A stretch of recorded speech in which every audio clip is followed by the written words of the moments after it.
Hello friends welcome. वर्तमान में आलोचना करने जाऊे भारतीय इतिहास गोटे गुरुत्वपूर्ण चैप्टर प्रतिहार राजवंश विषय किंतु चैप्टर टी स्टार्ट करिया पूर्व जदि आपण चैनल को सब्सक्राइब करना then please subscribe to this channel, like this video एवं ए वीडियो को आपण फ्रेंड मान साथी भी शेयर करें। तो चैप्टर पाखक जावा गुर्जार प्रतिहार डायनेस्टी। प्रतिहार वंश को गुर्जार प्रतिहार वंश कहुए। प्रतिहार शब्दर अर्थटी हूँ जगुआली।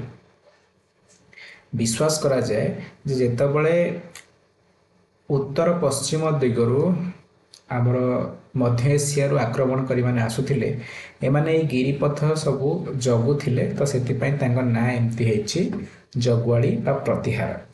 प्रेजेंट डे जो राजस्थान रीजन अच्छी, गुजरात रीजन अच्छी, से रीजन से निजर शासन आरंभ करथिले एवं परे अन्य आड़ को तांको शासनटा व्यापी थिला।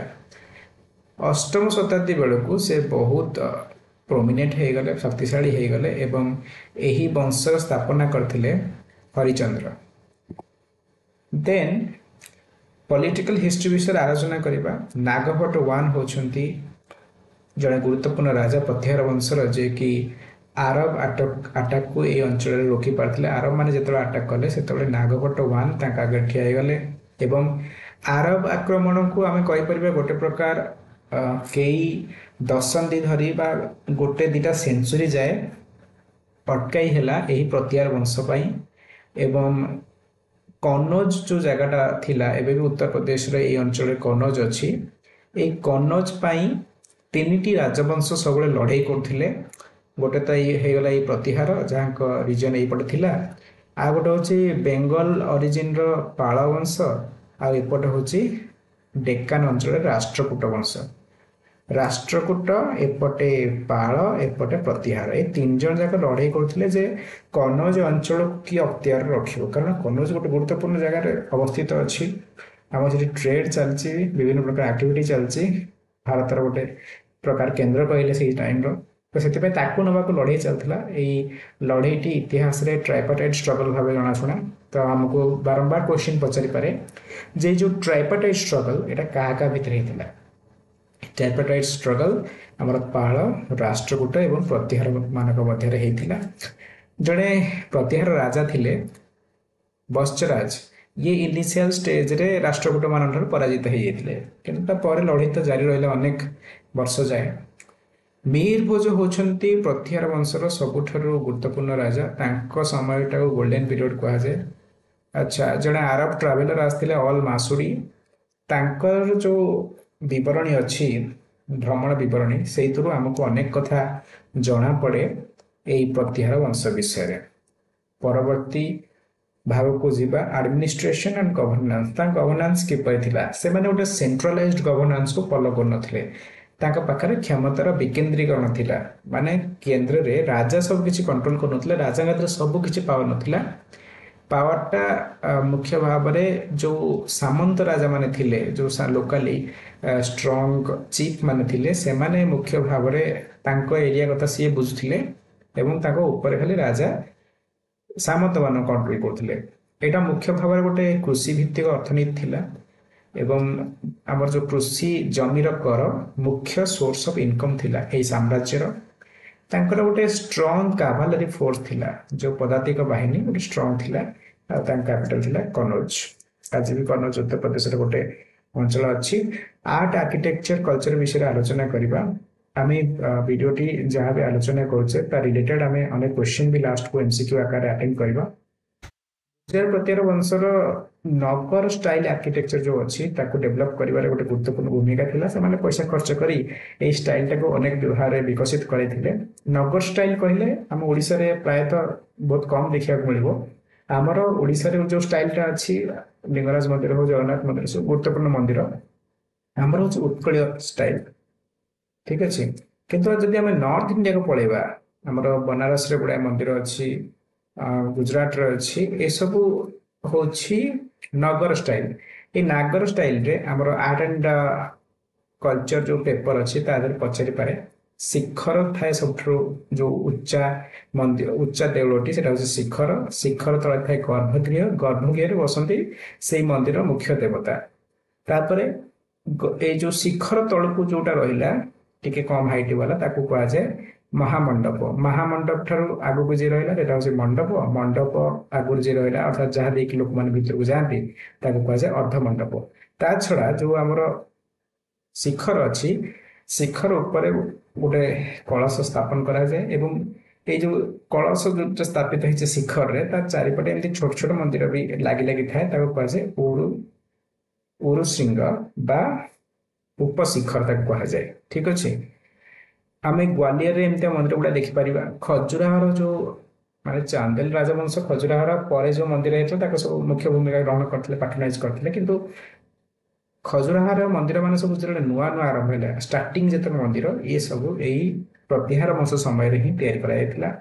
ଏମାନେ କୋଉ ଭାଷାକୁ ପ୍ରାଧାନ୍ୟ ଦଉଥିଲେ ବା ପଇସା ଖର୍ଚ୍ଚ କରୁଥିଲେ କୋଉ ଭାଷା ପାଇଁ? ସଂସ୍କୃତ ଭାଷା ପାଇଁ।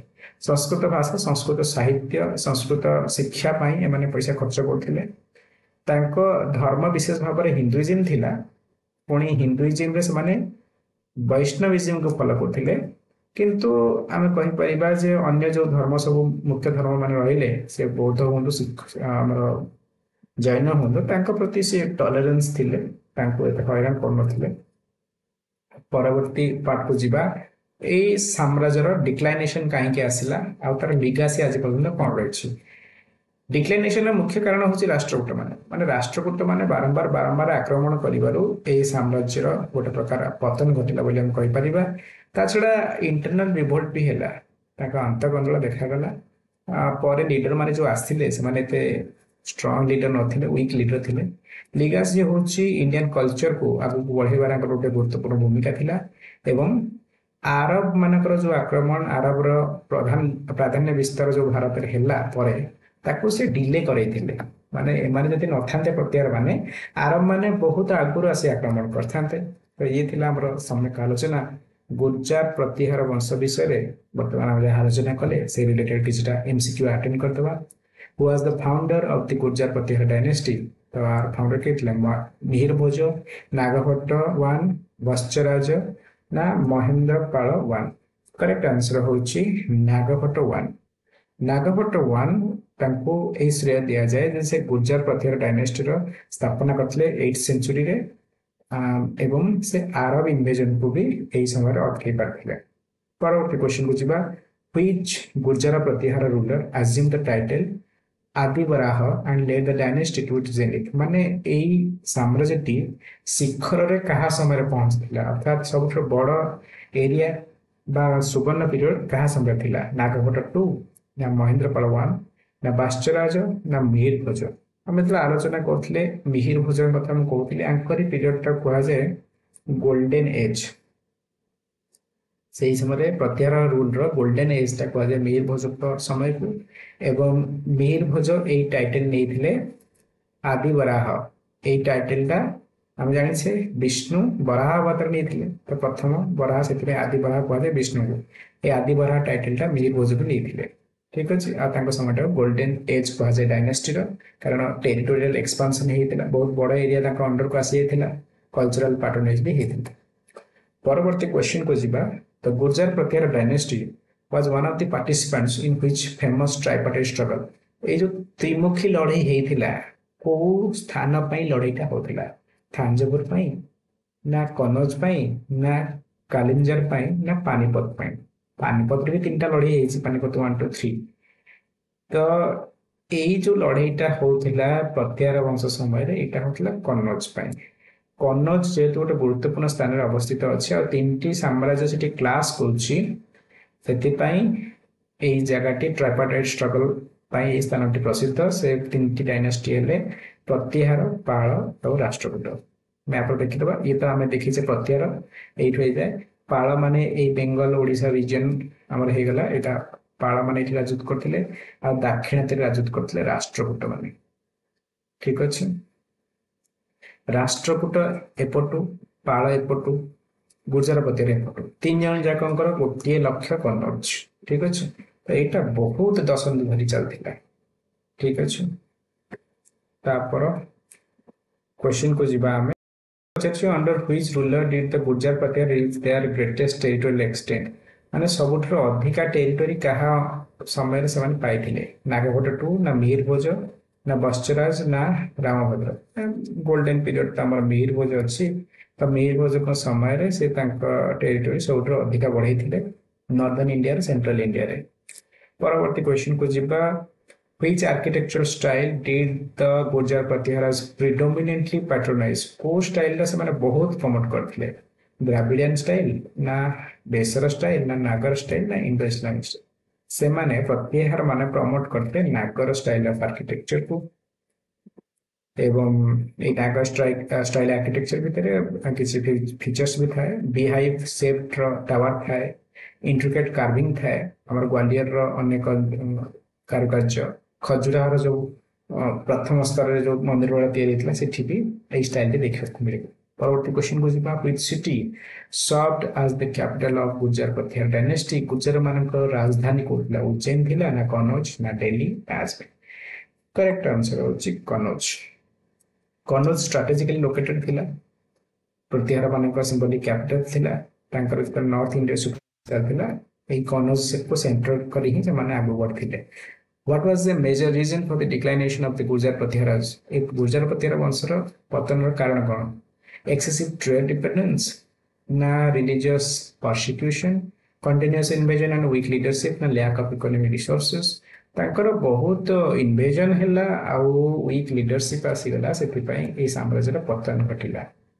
परवर्ती क्वेश्चन को जीवा which of the following statements about Gurjara Pratihara true अब कोडा ठीक द रूल फ्रॉम बेंगल मु बारंबार कहूचे जे बेंगल रूल करते पाळ माने they have maritime trade dominance maritime trade कथा हमर कोइ नै हमर कोइतला एग्रीकल्चरल टैक्स कथा they repelled Arab invasion they followed Jainism exclusively सेमन जैनिज्म फॉलो करनथिले अवश्य टॉलरेंट थिले सब रिलीजन प्रति किंतु सेमाने फॉलो करथले हिंदुइज्म ठीक अच्छे पुणी हिंदुइज्म रे वैष्णविज्म सेक्ट को सेमाने बेसी प्राधान्य होतले वैष्णविज्म को आउ अरब इन्वेजन को सेमाने रोकी थिले ठीक अच्छे सेति पय तो तांगा ना प्रति ले अरब माने बहुत आगुरु इंडिया को आसी जाई थांते ठीक अच्छे स्पेशली नागभट्ट 1 को अंडर रे अरब मानन को सक्सेसफुली अटका जाई पारी थिला। परवर्ती question बुझिबा which dynasty did the Gurjar Pratiharas rival in the tripartite struggle एटा में आलोचना कर सारछे जी कनौज को नै कि लड़ाई चलथिला तीनटा साम्राज्य भितरे के चालुक्य होयसळ ना पाळ राष्ट्रकूट ना चोळचेर ना पारामारस कलाचुरीस करेक्ट आंसर होची पाळ राष्ट्रकूट एपटे पाळ एपटे राष्ट्रकूट एपटे प्रतिहार तीन जन जाक लड़ाई करछंती का पय कनौज पय। परवर्ती क्वेश्चन को जीवा which Pratihara ruler had diplomatic relationship with the Arabs Arab मानक साथ रे का डिप्लोमेटिक रिलेशन थिला नागभट्ट 2 ना महेंद्रपाल 1 ना मिहिर भोज ना रामभद्र करेक्ट आंसर होছে मिहिर भोज जहां का पीरियड को कहा जाय golden period of the Pratiharas Mihir Bhoj को समय रे अरब ट्रैवलर आस्थिले अल मसूरी से लेखि कि जाइछन मिहिर भोज को विषय रे तांकर एडमिनिस्ट्रेटिव सेटअप को से तारीफ करछंती डिप्लोमेटिक इंडायरेक्ट कल्चरल एक्सचेंज तांको समय रे हेतिला मिहिर भोज को समय रे। परवर्ती क्वेश्चन को जीवा which of the following was not feature of Pratihara administration Pratihara feature आबे कोटा न फ्यूडल हायरार्की ना सेंट्रलाइज्ड ब्यूरोक्रेसी ना लैंड रेवेन्यू सिस्टम ना कैबिनेट बेस्ड माने तांकर तो पदातिक बाहिनी थिला लैंड रेवेन्यू भी थिला फ्यूडल हायरार्की भी थिला सामंत माने थिले किंतु सेंट्रलाइज्ड ब्यूरोक्रेसी नथिला माने तांकर लोकली सब सामंत माने ही कंट्रोल करथिले ठीक अछि टाइट सेंट्रलाइज्ड ब्यूरोक्रेसी नथिला तांकर। परवर्ती क्वेश्चन को जीवा which temple site shows early examples of pratyahara architecture माने pratyahara आर्किटेक्चर स्टाइल ता आरंभ रु को देखा मिलबो माने सेही स्थान रो पुराना मंदिर माने करे sun temple Konark definitely not Khajuraho group of monuments no Kailash temple Ellora ना Virupaksha temple Pattadakal correct answer हो एक्चुअली खजुराहो कने खजुराहो रे हमर जो ग्रुप ऑफ मॉन्यूमेंट्स अछि जदियो सेटा चांदेल पीरियड रो मुख्य भाव रे तयारी हेछि किंतु ता पूर्व अर्थात चंदेला वंश पूर्व जो तैयारी स्टार्टिंग रु से सबू आमर प्रतिहार समय तैयारी परवर्ती क्वेश्चन जीवा The Gurjar Pratyaharas were known to promote which language and literary tradition? को language promote करते हैं अपभ्रंश language को ना तमिल ना संस्कृत ना पाली correct answer होची संस्कृत संस्कृत भाषा संस्कृत साहित्य संस्कृत शिक्षा ये सब को प्रमोट करते हैं प्रतिहार वंश रो राजा माने परवर्ती क्वेश्चन को जीवा which foreign traveler provided insight about the Pratyahar kingdom military strength and governance Pratihara राज्य विषय रे तार मिलिटरी स्ट्रेंथ विषय रे तार गवर्नेंस विषय रे किए बा को ट्रैवलर लेखिकी देछि वेनसान ना अल मासुडी ना मार्को पोलो ना फायन करेक्ट आंसर होछि अल मासुडी ये मिहिर भोज समय रे आस्थिले भारत को 10th सेंचुरी से सब किसी लेखिकी तांको ट्रैवलर रे लिखिसंती सेथिरु में हमको अनेक कथा जणा पड़िछि एई वंश विषय रे परवर्ती क्वेश्चन को जीवा which art style flourished under the Gurjara Pratihara समय रे को आर्टटा बहुत आगु बढ़िथिला इंडो ग्रीक ना मुगल मिनिएचर ना आली नगर स्टाइल ना चोल ब्रोंज कास्टिंग चोल ना अछि इंडो ग्रीक तो नुहे माने मुगल भी नु नागर स्टाइल को से माने प्रमोट करथिले तांको समय रे परवर्ती क्वेश्चन को जीवा the Gurjara Pratihara primarily ruled over which geographical regions को अंचल रे गुर्जर प्रतिहार माने मैप पे देखे देछि मैप न देखि के आपण आंसर दबा थिला डेक्कन कोंकण ना गंगेटिक प्लेन वेस्टर्न इंडिया ना ईस्टर्न हिमालय ना सदर्न इंडिया करेक्ट आंसर होसी गंगेटिक प्लेन ता साथरे वेस्टर्न इंडिया एटा देखुछ हमें गंगेटिक प्लेन आ एटा वेस्टर्न इंडिया ए दुटा एरिया मिसिकरी से माने राजनीति करथिले को राज्य राजस्थान गुजरात मध्य प्रदेश उत्तर प्रदेश कन्नौज पाखापाखि एरिया ये सब भितर रही परवर्ती क्वेश्चन को जीवा which Pratihara ruler was defeated by Rashtrakuta ruler Dhruva Rashtrakuta जने राजा थिले ध्रुव तांको द्वारा के डिफीटेड हेतिले को राजा रामभद्र नागभट्ट टू ना वत्सराज ना महेंद्रपाल वा जेते बळे ट्राइपार्टाइट स्ट्रगल आरंभ हैला वत्सराज जे के प्रतिहार राजा थिले सेते बळे से कन्नौज को डोमिनेट करिया चाहिए किंतु ध्रुव राष्ट्रकूट बोली जने राष्ट्रकूट चीफ थिले राजा थिले तांको ठरु से हारि थिले माने ट्राइपार्टाइट स्ट्रगल रो आली फेज रे एक घटनाटी हेतिला परवर्ती क्वेश्चन को जीवा which title was commonly used by the Gurjara Pratihara rulers को टाइटल से माने बहुत यूज करथिले हमर चक्रवर्ती टाइटल ना महाराजा धीराज टाइटल ना राजश्री टाइटल ना सम्राट से माने मुख्य भाव यूज करथिले महाराजा धीराज माने किंग ऑफ द किंग्स ठीक अछि परवर्ती क्वेश्चन को जीवा which of the following cities was major religious and cultural hub during the Pratihara rule समय रे मेजर रिलीजियस कल्चरल हब कोडा थिला वाराणसी कन्नौज मथुरा ग्वालियर करेक्ट आंसर होछि ऑप्शन नंबर बी कन्नौज से समय रे टेंपल कंस्ट्रक्शन हो हिंदू लर्निंग हो संस्कृत लिटरेचर हो ये सब काम चैंपियन थिला परवर्ती क्वेश्चन को जीवा which of the following best describes the religious policy of the Gurjara Pratihara का धार्मिक इंक्लिनेशन विषय पचारछि promotion of Buddhism suppression of Hinduism suppression तो से कहा कोन थिले टॉलरेंस थिला exclusive patronage of Jainism no कहा को गोटे एक्सक्लूसिव पैट्रोनेज नाही समस्त को माने समान ये का को अजता हैरान कोनतले को धर्म को promotion of Hinduism with religious tolerance Etah right answer Hinduism को तो प्रमोट करथिले हिंदुइज्म भीतर वैष्णविज्म को किंतु रिलीजियस टॉलरेंस थिला स्ट्रिक्ट मोनोथेइज्म नो मोनोथेइज्म माने गोटे ठाकुर को विश्वास करबा एटा भी से माने कोनथिले से माने हिंदुइज्म को फॉलो करथिले वैष्णविज्म स्पेशलिस्ट से माने बट टॉलरेंस रिलीजियस टॉलरेंस थिला परवर्ती क्वेश्चन आ नहीं क्वेश्चन तो ये थिला गुर्जर प्रतिहार वंश विषय आलोचना वर्तमान पे एतिकी धन्यवाद।